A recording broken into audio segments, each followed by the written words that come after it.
Ashama harka fuunee jirra jirtu bilbilli keessan chaarjii fixuudhaan isin rakkisee jira. Isin rakkisee jira taanaan siitingii anamni isinitti agarsiisu kan hordofuudhaan baatirii bilbila keessanii seef gochuu qusachuu ni dandeessan isiniin jedha.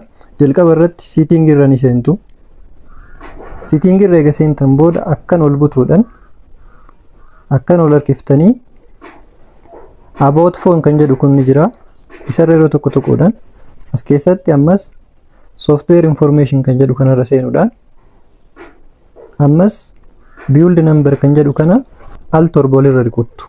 Al torba eega olirra rukuttan booda of duuba deebitanii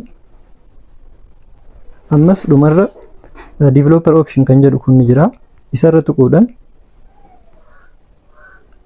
as keessatti background limit kan jedhu barbaadan. Background limit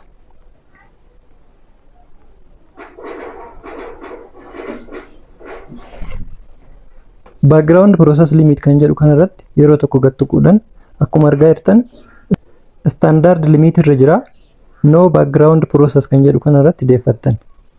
Sana booda bilbilli keessa haala gaariin baatirii keessan isiniif qusataa itti gargaaramaa isiniin jedha. Obbolawwan chaanaala kanaaf haarawaa taatan subscribe gochuudhaan maatii keenyatti dabalamaa isiniin jedha. Hanga barnootatti aan walitti deebinutti nagaan turaa turtii gaarii isiniif haa ta'u.